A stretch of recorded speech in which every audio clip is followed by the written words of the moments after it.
Hey, you. Yeah, that's right. I'm talking to you. Are you looking for the best way to promote your podcast?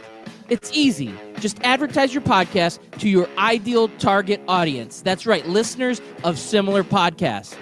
Podbean has the best and most cost-effective options for you. Just go to the website sponsorship.podbean.com/STR. That's right, your friends here at Scout Team Radio are hooking you up. Go to sponsorship.podbean.com/STR and you will get the best deals to get your podcast rolling. Now sit back, relax, and enjoy Scout Team Radio.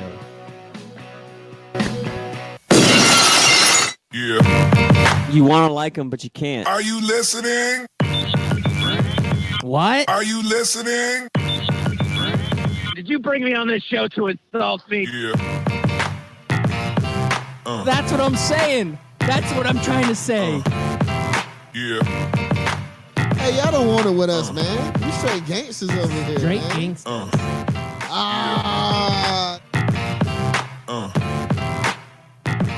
Yeah, good morning and welcome back. You're listening to Scout Team Radio. We bring it to you hot and live each and every weekday morning. I am one of your gracious hosts. They call me Loudbeard. You are the most egotistical, self-deluded person I have ever met. That's about right. And the man on the other microphone, he is a great American, he is a great patriot, and we all know him as America. Yes, ladies and gentlemen, it is a great Friday morning. It is a fantastic, splendid, wonderful day when I can wake up in the morning knowing that the tears of my rivals are weeping and flooding the nation. Yes, my rivals of Tennessee and Florida State, they both got bounced. Now, I am a little bit upset that I got to eat an idiot sandwich. This is the last time, Loudbeard, I ever put faith in the Florida State Seminoles. What are you? An idiot sandwich. Well, the good news for you. I'll gladly eat that one. The good news for you is that I have to eat a bigger idiot sandwich because yesterday I said, okay, my two upsets would be Florida State beating Gonzaga and Oregon beating Virginia. And I said the two that I feel confident about are Michigan winning over Texas Tech and finally the Purdue losing, right? So I was 0 for 4 yesterday. The kiss of death was given to all of those teams. So, yeah, I had Tennessee, Michigan, Oregon, and FSU. If you go back and listen, you would hear me go 0 for 4 with my picks yesterday. So, Wow, two of them. you wore the collar. So yesterday was opening day. You wore the collar yesterday. I did. Wow. Yeah, I'm glad it was opening day in baseball because this Sweet 16 talk is not going to go very well since I was such an idiot sandwich. You were an idiot sandwich. All right, well, I guess we'll just dive into this Final Four, or I keep saying Final Four. That's what March Madness stuff. Sweet 16 games. So Virginia, Oregon, to me, that was the game of the night because I was hoping for that Oregon upset, and Oregon was close. Final score ends up being 53-49, and Oregon, they took Virginia to the end, and now with Virginia having a scare against Gardner-Webb and having a scare against Oregon, I would say that the confidence of Virginia taking it all this year, to me, is very, very shallow. I have very little confidence in this team. I think they're going to get bounced next round. Yeah, I can see that, but I think making it to the Elite Eight is solid. I mean, that's a good run in the tournament, right?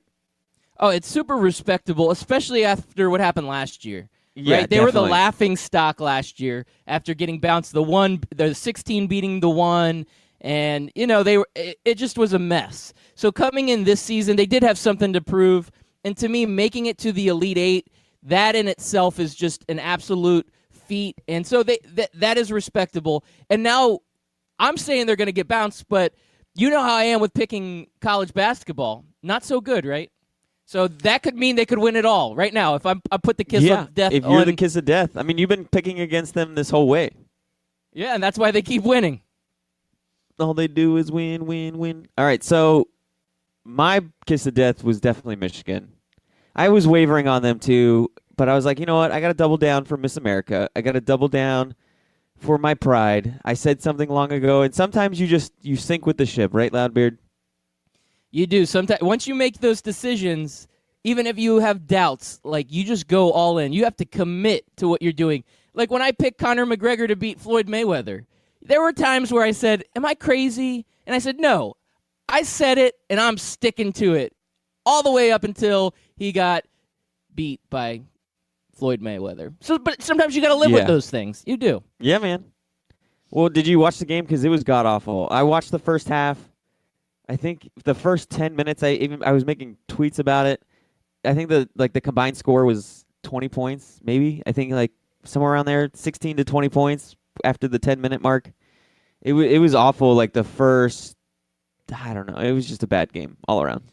Yeah, I actually went out to a sports bar and watched some of the earlier games. Yeah, I was Magic watching were Purdue on. Tennessee and Florida State and Gonzaga. That Purdue-Tennessee game was fire. Yeah, that was a really good game. This is the crazy part, Chris America. I was sitting there, I'm like, I don't know what to watch right now. Florida State's going up against Gonzaga. Purdue and Tennessee going at the same time. Our Orlando Magic were playing a big game against the Pistons. The Boston Red Sox were playing the Mariners. I wanted to get some opening day action in. And I felt like my head was just spinning. Like I was going TV to TV. I couldn't even keep up. There was so much good sports action on last night. I had no idea what to watch, how to watch it, or what to do. It was overload. I'll be honest. I was a little overloaded, and I was there watching. I focused a little bit on that Florida State game, and then about 10 minutes in, I'm like, God, I'm going to miss this pick. This isn't going to work out. Because Gonzaga, I even sent you that text message that we're going to go one-on-one on our opposite picks. You did. And then I was watching that Purdue-Tennessee game. I was like, okay, this is fun. And you saw some runs there, but it was pretty close. Each team was kind of keeping it within distance. So that was more of the entertaining game.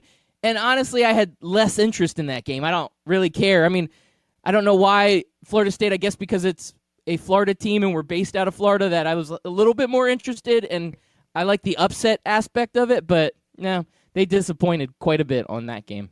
So I went to a bar last night too, and I'm sitting here watching the game, and I was sitting at the bar, and directly in front of me was Florida State on the left TV, Tennessee on the middle TV, and Florida State on the right TV. And it had been on all night. And finally, this woman at the bar waves over the bartender, and she's like in a very rude tone, like, why is the Florida State game not on? Like, this is Florida. Like, the Florida State game should be on.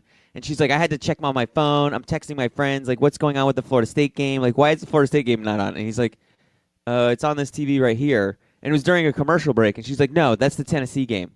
And I'm like sitting here like, I don't know, like, do I interject and help this bartender out? I got to sit next to this lady. Like, what do I do? So I kind of mumbled like, yeah, it's on that TV. But I don't think either one of them heard me because they were like 3 stools down.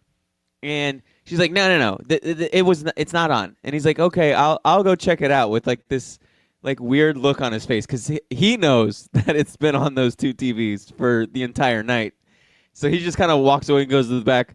Commercial break comes back on, and she's like, did you change it? And literally a Florida State Seminole player is shooting free throws. I think the black jerseys threw her off. Yeah, I guess so. That's actually pretty funny. It makes me realize, and this is no offense to anybody out there, and anytime you say no offense, that means you're going to offend somebody, right? But do it. People are idiots. I'm sorry. People are absolute idiots. When you work with the public, you realize how idiotic people can be. And because of that, that's what you get. Yeah. So then when she realizes that it's the Florida State game, she goes, they must have just changed it because it wasn't on the Florida State game. And I'm sitting here like, lady, I've been here for an hour watching that TV that you're complaining about for the Florida State Gonzaga game. Yeah. No, the other part about people being idiots is people never want to be wrong. If she in her head believed that the game wasn't on, it doesn't matter what he said. It doesn't matter what you said. It doesn't matter what that's Jesus her reality now. said. That's her reality. That is her reality, absolutely. And she would, ride or die, she's going down with Ship saying that game was not on the entire time. You must have just changed it. Thanks a lot. Now Thanks you a turn lot, it on. guy. I could have been Yeah. watching it the whole time, jerk. And she was like irritated from the get-go, and I'm like, lady, this is not going to end well for you. Like you're looking like a complete moron right now. And of course the bartender can't say, "No, you're a idiot." It's been TV the whole time. But like you said, there's going to be no convincing her. Wait. You broke up a little bit. You said an idiot? I don't Yeah. Okay, moving on. Mm-hmm. Yeah, so I mean, I don't want to lump all Florida State fans into that, but that does No, kind I of will. That Can't teach stupid. sums it up. That sums Can't it up teach a little stupid. bit. Absolutely. You know who she reminds me of? Who is that? Dumbo, which comes out today. Does it really? The live action one. I saw the trailer for it a while back. I don't know. I guess it's going to be another one of those Disney movies that kids love to go see, but I don't know if it's going to bring the crowds like some of these other ones. Well, you're not the only one that thinks that. I'm looking at a story here that says it could be one of the lowest grossing movies in a long time. I believe it for Disney. I mean, Dumbo wasn't one of those big time stories that fans love, right? There isn't a bunch of people out there that are like, oh my gosh, Dumbo's my favorite Disney movie. Everybody's seen Dumbo. Yeah, you've seen Nobody it. can really tell you what it's about. I'm like, I don't remember. I just remember, like, so it's about a circus elephant that flies around. I don't remember what the problem was. I don't remember what the solution was. I can't tell you anything about that storyline other than he grabs a feather and he flies. Yeah. Now, I believe Tim Burton directs this. Do you remember? Him and I don't know. Disney have this like weird thing going on where he gets to produce these live movies for them. Yeah, I don't know. We'll see. We'll wait and see on this one. I do like Tim Burton. I think he's very hit or miss, though. He has either got an amazing movie or a terrible movie. And when I think of the Willy Wonka movie, to me, that was a terrible Tim Burton movie. And Yep. I don't know if the Dumbo's going to fall into the Willy Wonka category or if it's going to be more like the movie Big Fish, which was one of Tim Burton's best movies ever. And Well, so maybe it's because that's like an original movie, right? Big Yeah. Fish. Like I feel like his original stuff is good, but when he starts doing all these remakes and stuff, it's like, God, dude, you're just ruining a good story. I don't know, the 1989 Batman with Michael Keaton, it was great. That was great. Right. Yeah, and I guess that's not really completely original. Right. And then but Planet of the Apes was garbage. See, I never watched it. I The one never with got Mark into it. I know Wahlberg? some people are into Planet of the Apes. Well, he did the one with Mark Wahlberg. They've had like a revision of it since then. That's even better, but the one with Mark Wahlberg was terrible. And again, it's just sometimes he dabbles too much, I think. And so some of the stuff he does is great, and then the other stuff, it just falls completely flat. So Dumbo, it seems like it could fall flat, but I don't know. I hope that it does well. I mean, I feel like Dumbo, feel bad for him anyway. He's kind of a little nerdy elephant, got big ears. I feel for him. There was a time when Yes. I was a young loudbeard with big ears and a little nerdy. And, yeah, I feel for him. Yes, I definitely feel for him, too. And you know who else I feel for? Who's that? You and me and every other Magic fan and the Orlando Magic. Riding high, getting in the 8th seed, only to just squander it away again. Yeah, and I always try to kind of temper my expectations with the Orlando Magic. I mean, what was it, a 6-game winning streak they were on? They had like a nice winning streak going, but all good things must come to an end.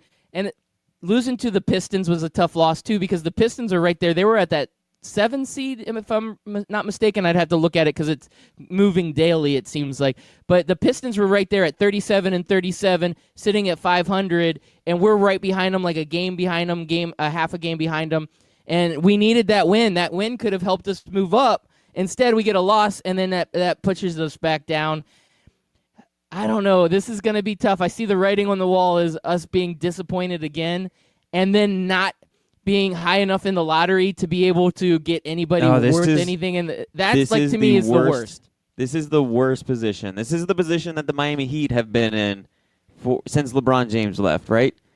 Sometimes they're good enough to make the playoffs. Sometimes they're just bad enough to miss the playoffs. Either way, they don't do well when they get there, and then they're stuck with that dreaded 12 through 20 pick. Yeah, I mean, a little bit of me kind of says, okay, let them keep losing, and then we'll have that 0.001% chance of winning a lottery ball and getting the number 1 pick and getting Zion Williamson.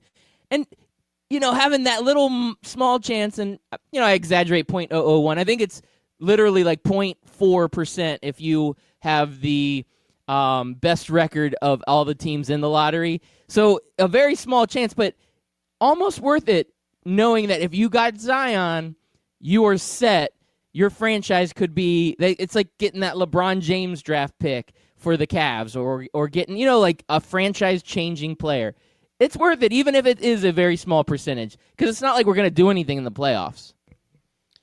Well, the one thing that is good about making the playoffs as opposed to missing it is you do get playoff experience, especially if you're a younger team like the Magic are. You'd rather them get it now than later. You know what I mean? Yeah, and as a fan, it's nice to be able to watch a team continue to play. Like, even if it's a bad series, that's going to be, even if it's a sweep, that's 4 more games of the Orlando Magic that means something during prime time, playoff time, that I can actually watch. And I guess that in itself is probably worth it more than hoping for a lotto pick, I guess. Yeah. I mean, either way, you have the same % chance of something really great happening, right? They're like a 0.001% chance of winning the NBA Finals. Probably less than that. or you can have a 0.0001% chance of getting Zion. I think either way, we're going to have the same result. Yeah, and I'm not talking, and you're not talking about when a weatherman says there's 0% chance of rain and then you go outside and it's raining. No, we're talking like literally 0.000000001% chance, and even if that happened, there would have to be some sort of reckoning in the world. Rivers would be parted. There would be flocks of locusts. There would be everything. I don't know. Now, Loudbeard, I got to ask you something, right? What is one of the favorite parts about March Madness? It's the Cinderella. It is the Cinderella. Okay, I see where you're going here. Go ahead. Does the NBA, would it make it the playoffs better if there were Cinderella teams? Like to have an 8th or a 7th seed make it to Eastern or Western Conference Finals? No, it would. I remember, this is going back a little bit of ways, but like the Grizzlies, when they had Zach Randolph, Marc Gasol, and Mike Conley all kind of together, and they were like a 7 seed, and then or 6 or 7 seed, and they made a deep run into the playoffs. I really got behind that team because I was like, okay, this is an underdog making their way in. When one of these higher seeded teams ends up, getting a good win in round 1 against a top seeded team and then making a run, I always get behind that team. So that's kind of that same mentality, a Cinderella run. Now, I do, on a side note, Chris America, should we change it to stop saying Cinderella because I feel like the princesses get all the attention? Should we call it a Dumbo run? Because I feel like Dumbo doesn't get the attention he deserves. And this is more like, should we have more of a Dumbo run into the NBA playoffs? I like Dumbo. We can run with that. A Dumbo run. Yeah, let's do that. Not Operation Dumbo Drop, where this is actually a Dumbo run into the playoffs. So yeah, the NBA needs a Dumbo run. So you're saying the Orlando Magic could be that Dumbo type team that works its way in and makes a nice run into towards the finals. Okay, see where you're going with this. It would be awesome. And you know what? The Eastern Conference, I feel like that's a conference where that could happen more so than the Western Conference. Like the Magic have blown out the Bucks before, so it wouldn't be surprising if they somehow managed to win a 7-game series against the Bucks, and then I guess they would probably play the Raptors after that.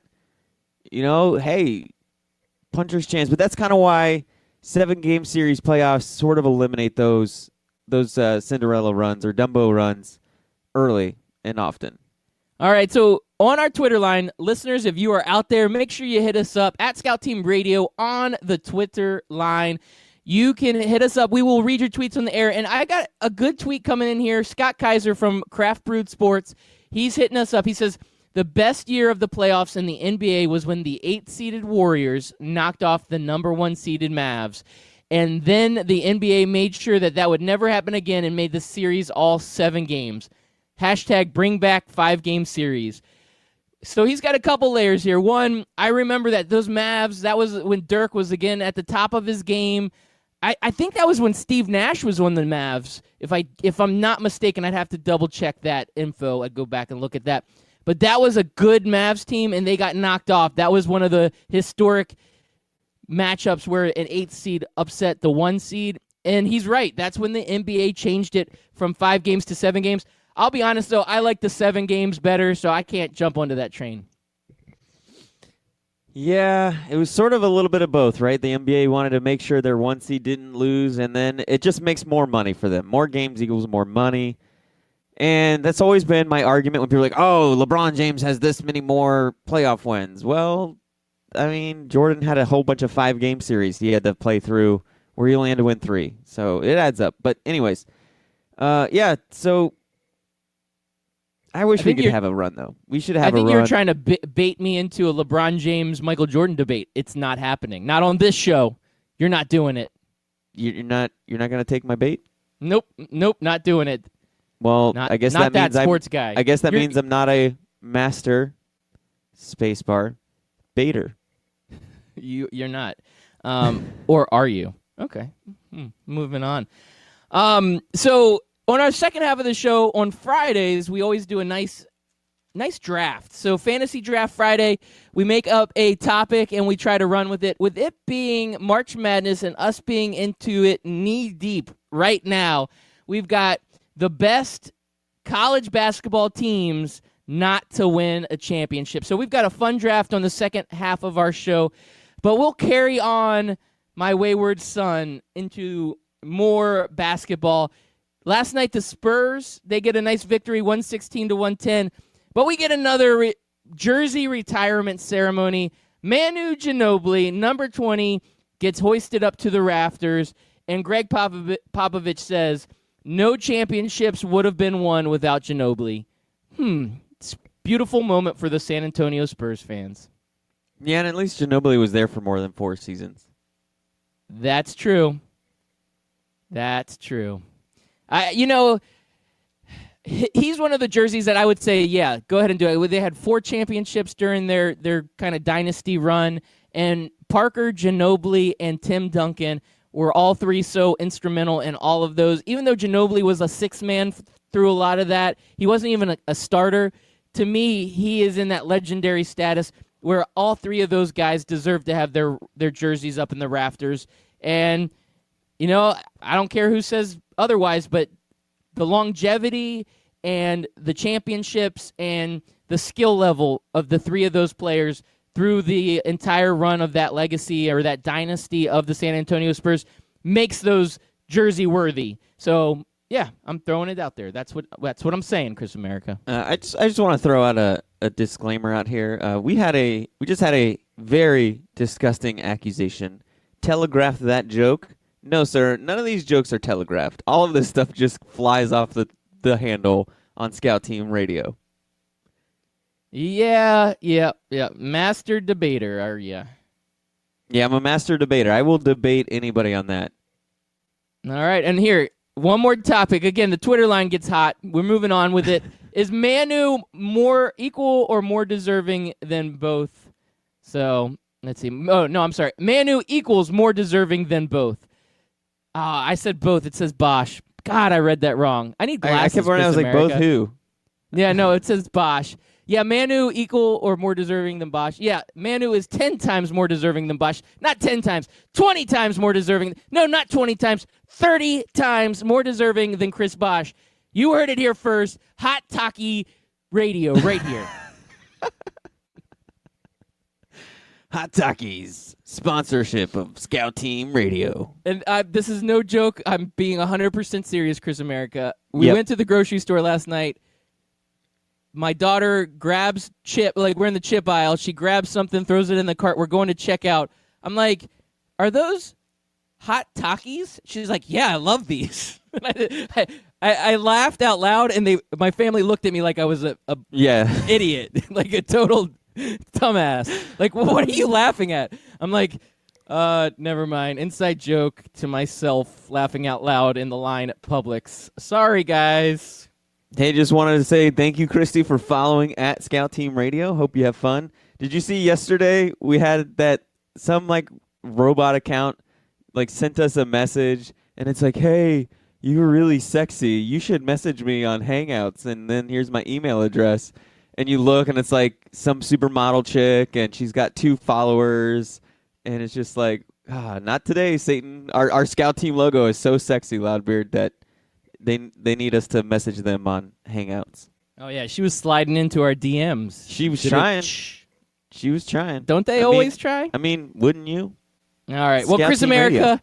I got to talk about opening day. We're going to go all in on this draft on the second half of the show. I got to talk about opening All right. day. I'm going to go high-level highlights here because we don't have enough time because with every team playing, I could talk about this for hours. Can I say that one of our listeners, he's been tweeting at us the last couple of days, Scott Kaiser, we're here for you, buddy. Not a good opening day for your Braves, but it's a long season, and we're here for you, man. That we are. Oh. We got to eat a couple of idiot sandwiches on the day. Oh, yeah. What do we got to eat idiot sandwiches for?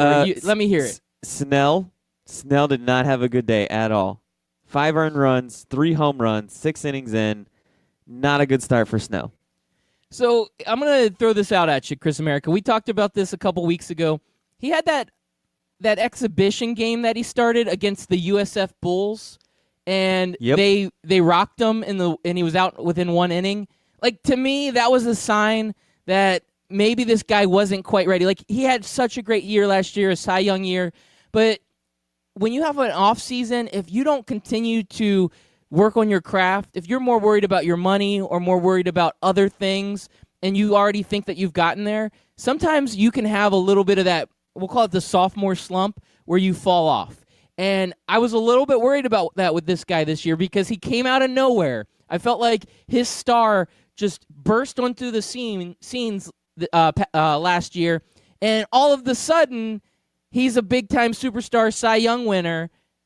And now I think that we might get a little bit of a sophomore slump. So early he's indications. The guy that's supposed to take out over for Archer too. Yeah, early indications, overreaction. It's only 1 game, but yeah, bad outing for Snell. He was outdueled by Justin Verlander. So Justin Verlander still looking good, and he still gets to go home to Kate Upton every night. God, I hate that guy. It's his thing, man. I can't keep talking about this. So, speaking of amazing pitching duels, the Max Scherzer, Jacob deGrom pitching duel lived up to 100% of the hype that we gave it yesterday. When I asked you, who's your daddy, it didn't matter how you answered. You had me come in and pinch hit, and I picked deGrom. But Max Scherzer and Jacob deGrom, both with 10-plus Ks on this one. Now, deGrom gets the win. It ends up being a 2-0 game. The Mets get the win overall in this game because of a guy, Robinson Cano, who got traded to the Mets this offseason, who comes in with a big home run. So deGrom gets the win. The Mets get the win. Robinson Cano has a big game. And Max Scherzer, even though he loses, has, I believe, 12 total strikeouts and had a pretty dynamic day other than the home run he gave up to Robinson Cano. So great pitching duel there. Both of those guys are ready for this season. Snell, not so much. Scherzer and deGrom, oh yeah, we're going to have fun with these guys all season long. Yeah, it's going to be great. So how was the post-Bryce Harper era for the Nationals? Well, you don't score any runs. That doesn't sound like a winning formula for this team, though I will give them a little bit of a pass. Jacob deGrom is that good that I could see why they didn't score any runs. deGrom is just such a shutdown pitcher. So I think the Nats can bounce back, but I don't see them being a real contender this season. Though Harper's production last year wasn't the best, I do think that without his star, without him kind of being that leading force for the Nationals, you're going to see them take a step back. Now, the team that he goes to, the Philadelphia Phillies, this team has a lot to be excited about. So Harper leaves the Nationals, and he comes to the Phillies, and sometimes the impact is given, and it makes I guess it comes around in different ways, right? It's not just Bryce Harper goes up there and hits 10 home runs. What happened is he gets up there and they intentionally walk him because he's Bryce Harper, just got paid $330 million. You do not want to pitch to Bryce Harper, right? So you intentionally walk him, you load the bases, and the batter right after Bryce Harper, Rhys Hoskins, hits a grand slam. So Bryce Harper helps affect that game and give Phillies a big boost. So things are looking up in Philadelphia. Things are looking great, man. This is why I don't talk baseball, man. I feel like if I were to go back and listen, everything I said was wrong. You know, it's okay. I was 0 for 4 on Sweet 16 predictions, okay? I sound like a blubbering idiot, but I can talk a little baseball. So how did Bumgarner do? I have to go back and look. I don't remember off the top of my head. Every team played yesterday, Chris America. There's a lot of information. Henry Rowan Gardner did terrible, I will say, by the way. No, he didn't. Yeah, he did. Not as long as Gary Busey is by his side. Yep, that's true. That's true. Yeah, there was a point yesterday. It was early in the games. I think it was like at the second or third inning where Mike Trout was playing, Bryce Harper was playing, and Manny Machado was playing.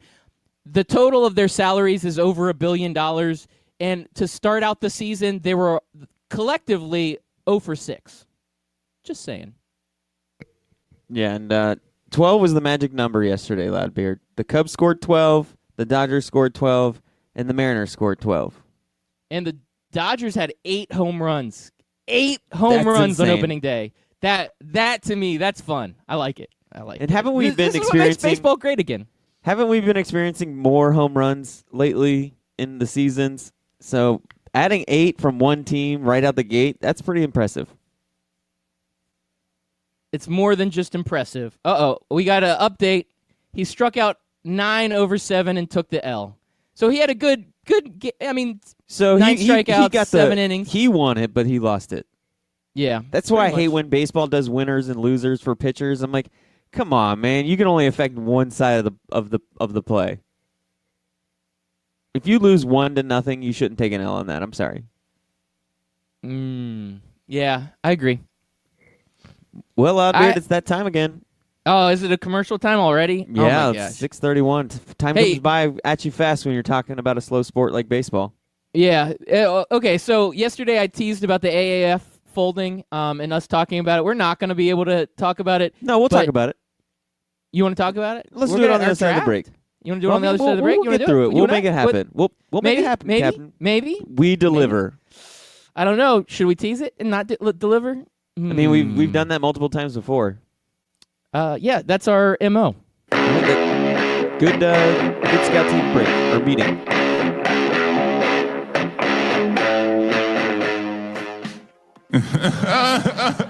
Hey, Kawhi, what are you laughing at, man? This isn't funny. Fantasy sports reimagined. FanDuel, that's what I'm talking about. It is more than just fantasy sports. It's the best way to watch the games, win real cash, and bring the action right to your living room. Just choose a contest, make your picks, watch, and win. And if you go to FanDuel.com/STR today, you can get a $5 deposit bonus. Once again, that's FanDuel.com/STR. Come on, man. This is not a laughing matter.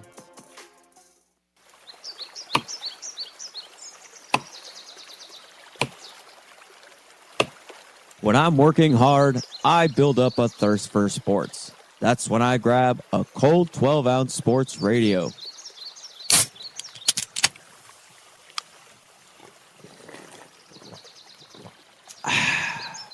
"12-ounce sports radio. Quench your sports thirst."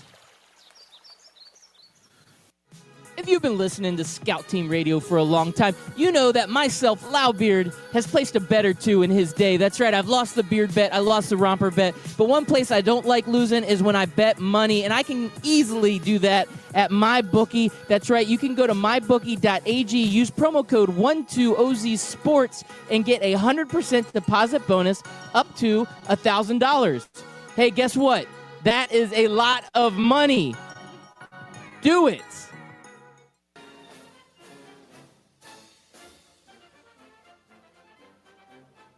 Hey everybody, it's your favorite Patriot, Chris America, and I want you to listen every single weekday, Monday through Friday, 6 a.m. to 7 a.m., and on replays from 11 a.m. to noon of Scout Team Sports. Listen, George Washington did not cross over the ocean blue in 1492 to defeat the Nazis, so you can listen to the same tired national clickbait sports stories.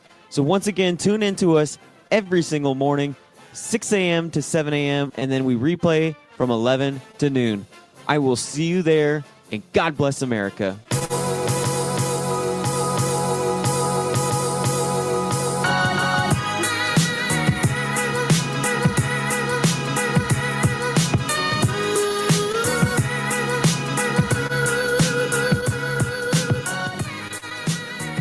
All right, we appreciate all of you listening in. This is a beautiful Friday. I can't believe we made it through the week already. You're listening to Scout Team Radio.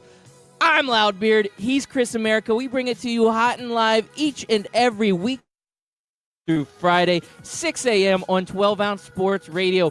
Replay comes on at 11 on the radio station here. You can look them up at 12ouncesportsradio.com or go to TuneIn and search 12OZ Sports Radio. We also drop each and every live episode as a podcast. You can catch that podcast at Apple Podcasts, Spotify Podcasts, anywhere you find a podcast, including our website, scoutteamradio.com. And lastly, I just want to mention that we are a part of the Barn Burner Podcast Network. You can check them out at barnburner.ca. That's right, .ca. That means they're in Canada, Toronto. Good friends up there in Toronto. People in Canada, they're always so friendly and nice. We love them. All right, Chris America, it's draft day. Fridays is our big draft day. Sometimes we do serious drafts. Sometimes we do fun drafts. Today, it's a little bit about some college basketball. And our draft topic is the best teams not to win a championship. And I'm not just talking about ever to win a championship. I'm talking about specific years. And there were some really great teams in the past 30 to 40 years that just fell short at the inopportune times. So we're going to exploit the downfall of some of these programs. So, Chris America, are you ready for this? Are you ready? Poop break. I No, man, I'm ready. You ready? Okay, you I got thought the you first pick. You paused, so I thought you were maybe still on your poop break. No, I was kind of typing, and then you said something, and I had to go turn the mic back on. Because I don't want to hear you, or I don't want you guys to hear me coughing and eating and drinking and, that kind of stuff. Okay, we'll move on from that sneezy, coffee, dopey. You're like a Disney movie yourself, just one guy. I am. Drinky, eaty, coffee, or like a sippy. Cold and flu medicine commercial. Okay, sponsored by Chris America's Cold and Flu Medicine. All right, so this is going to be a good topic. I just wanted to try to incorporate something in with this March Madness, and to me, it's all about that big-time team that everybody thinks will win, and they end up falling short. And we've seen that happen before, kind of like with Duke. Duke could have easily lost to UCF, and they would have been the story. They could have been one of these teams we picked. But it's almost like everybody's so high on Duke, it's almost inevitable that there will be a hiccup along the way. Will it be Gonzaga taking them out? Will it be North Carolina? I feel like at some point it's just destiny that Duke doesn't finish it all, even though I picked them in all of my brackets. I should say both of my brackets. So, Chris America, do you want to be the number one draft pick this year? I've not been doing well in these last few drafts, Loudbeard. You've been kicking my tail, and I can't wrap my brain around it yet. The last few drafts, I felt very confident. I don't know if it's been Anthony Mack kind of stealing votes for me, kind of like, Bill Clinton and George Bush when Ross Perot ran. That people felt that Ross Perot took votes away from George Bush, but I'm feeling confident this time. But I think, actually, no, I'll make the first pick. All right. I need this win, buddy. I just need it. I'm desperate for it. You are desperate. You're right. You're a very desperate man. I'm going to go with the 1984 North Carolina Tar Heels. All right. Good They choice. had Michael Jordan, Kenny Smith, Sam Perkins, Brad Daugherty, and Joe Wolf. But, I mean, really, just Michael Jordan was on that team, and they only made it to the Sweet 16. Yeah, how do you not win with Michael Jordan? Come on, Michael Jordan. I don't know, man. I But bet that you becomes people, one of those- I bet you that cost him his number 1 overall draft status. It also becomes one of those like stories where he's like, yeah, losing, those failures helped me become the champion that I was. You know, motivation right there. Big loss. All right, Chris America, I'm going to follow that up.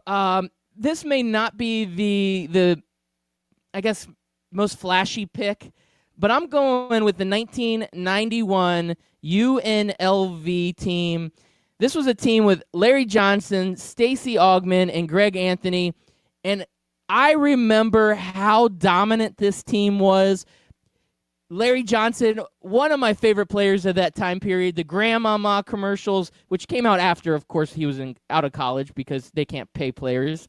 But I loved that team, and I was so disappointed. They got to the Final Four, and they ran into that stupid Duke team, you know, Christian Laettner and all those jabronis. So 1991 UNLV, that was my team, my first overall pick.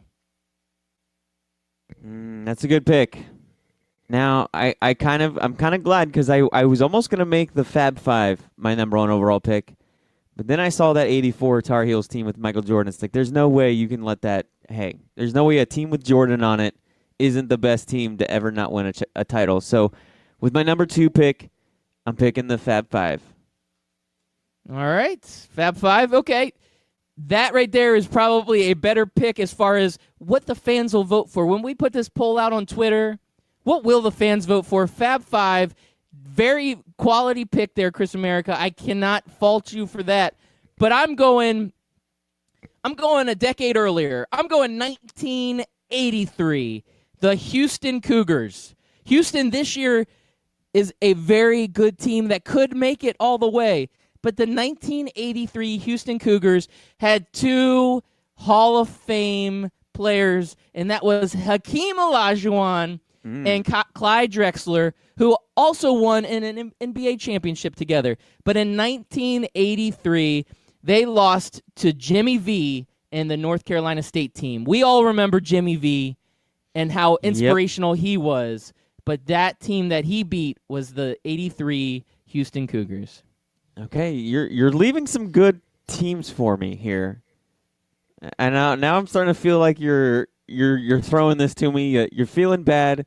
You're like that dad that continuously beats his son in basketball, and finally he's like, you know what? I'm gonna stop like blocking this kid, and I'm gonna stop dunking on him. I'm gonna let him win this time. But you know what? I appreciate that, Loudbeard. So I'm gonna take the Kentucky Wildcats, the 2015 Final Four team.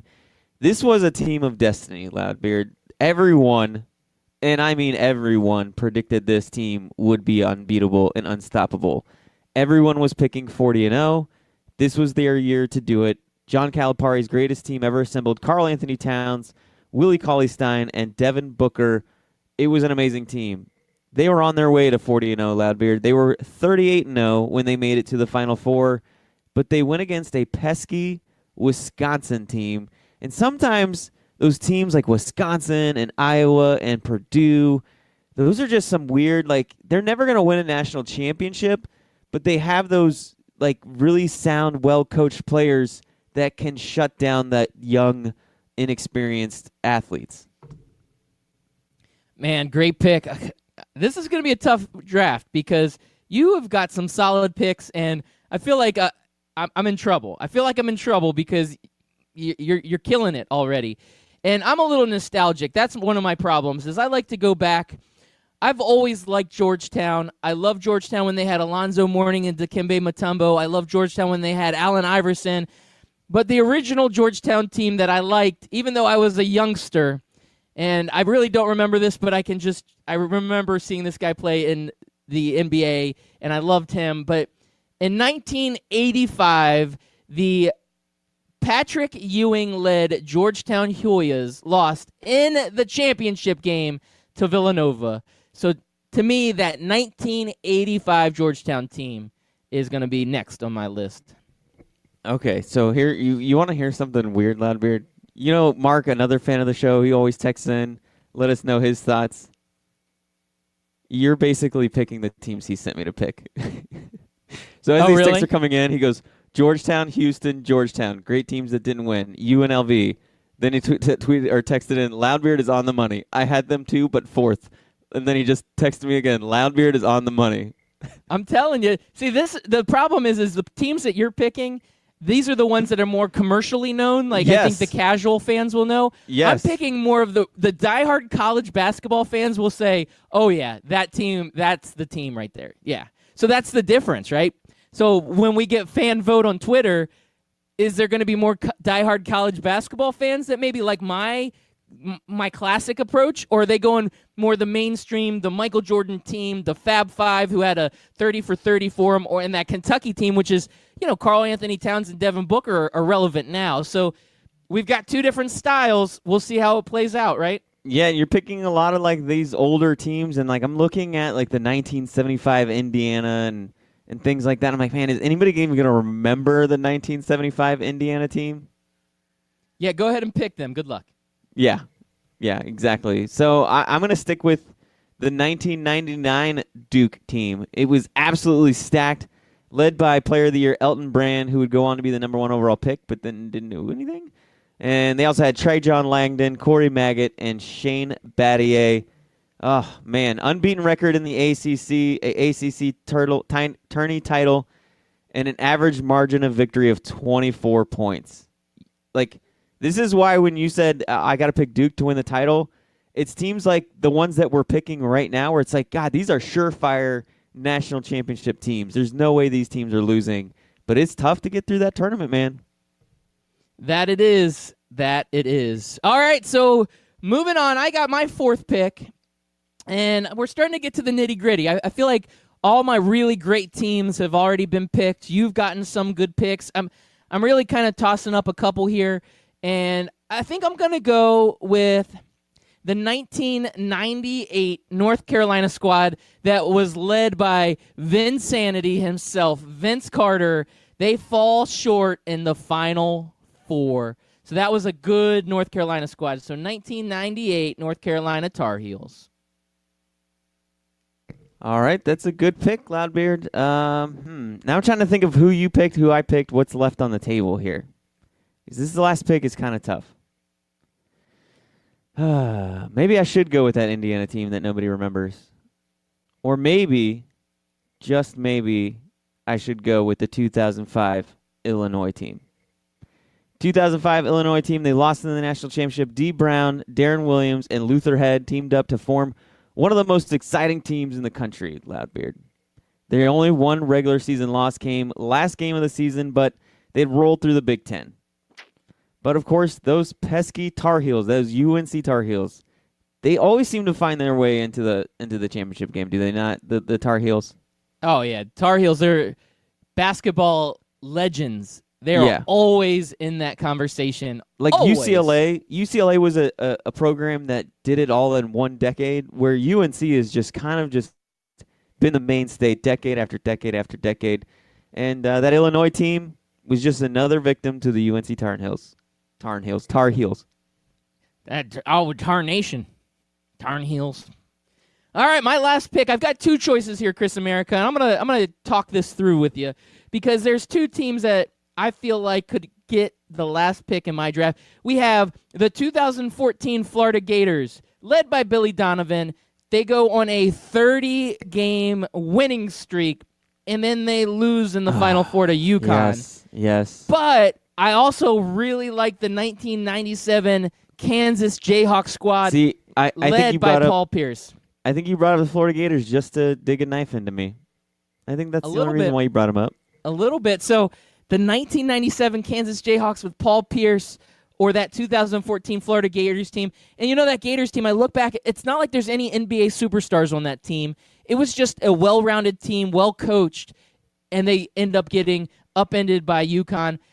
But I think they kind of seemed like a team of destiny that tournament too, because they had that one game where they made a ridiculous half-court shot at the buzzer to send them on into the rest of the tournament. I don't remember which round that was, but I was going insane. I remember I was camping and I had to listen to the game on my phone and just going nuts in the tent, but I couldn't go too nuts because Miss America was sleeping next to me. It was fun times.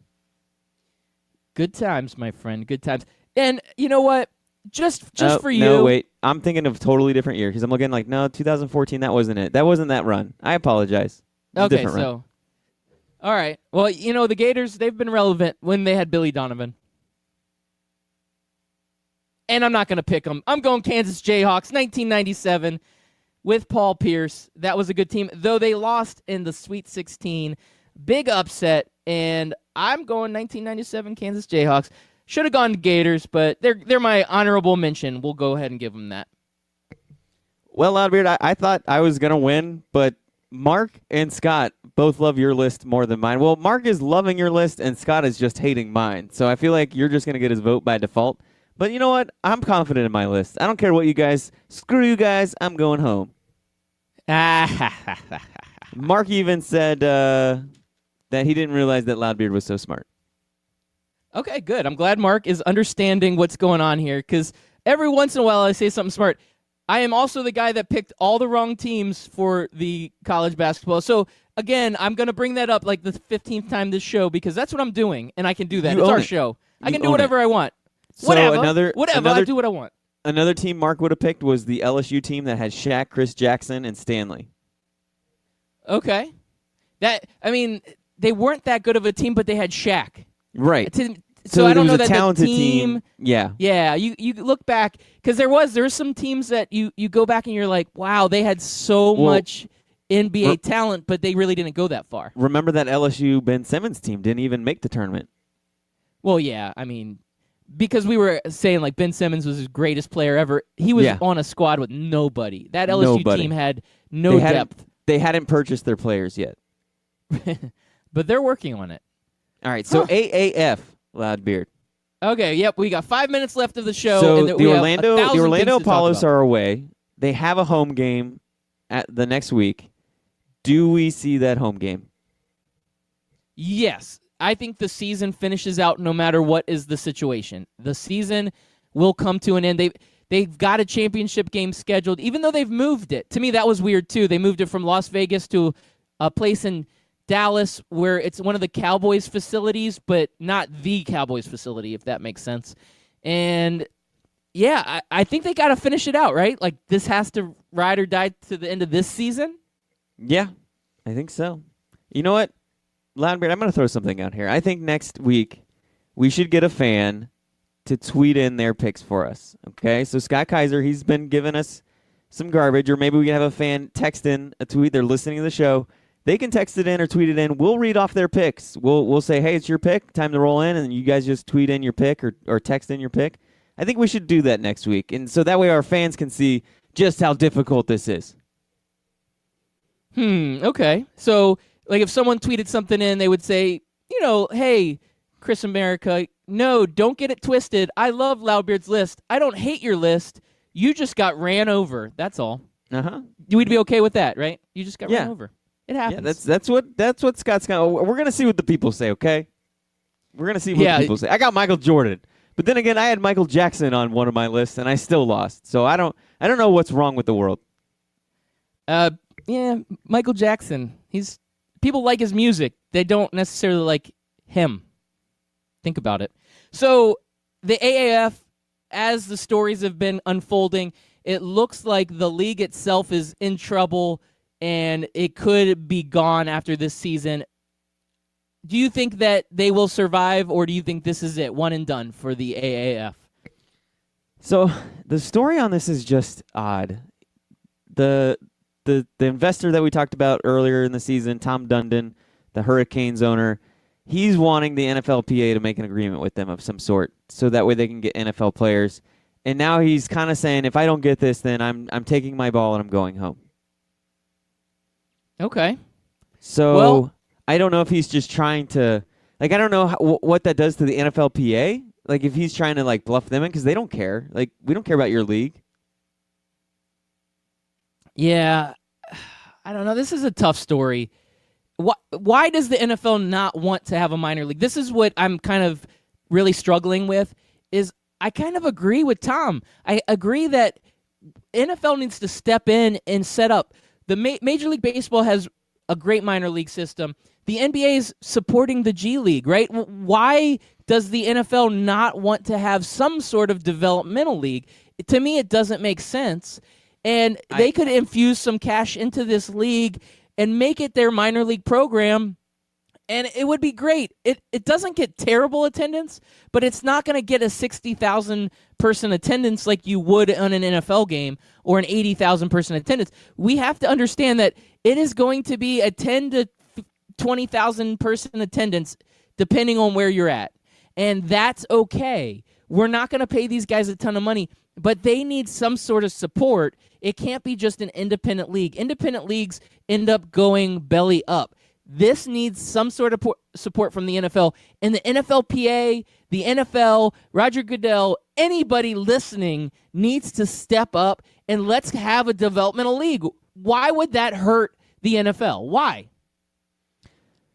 I think they're just fat and happy, man. It's like, I don't need a developmental league. I already have a free developmental league in the NCAA football. I don't need anything else. Like, our teams are really good. We have a lot of parity. Money is just flowing in.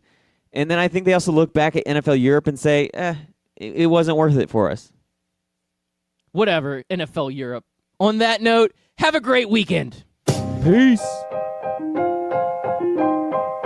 Oh, Mike Bernalon wants to say we pay for a minor league when you already have the NCAA. Yes, that's exactly what you just said. I thought you were reading his tweet when you said that. No. All right, guys, have a good weekend. Make sure you subscribe on Apple Podcast. We'll see you next week.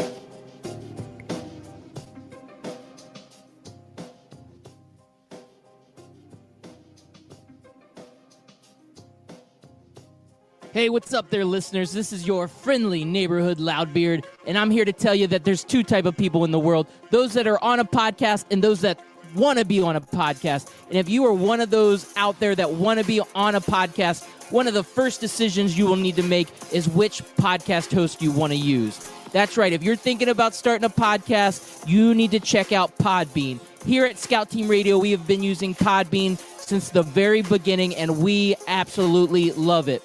They are easy to use, and they have affordable options. Just go to podbean.com/STR. That's right, Scout Team Radio.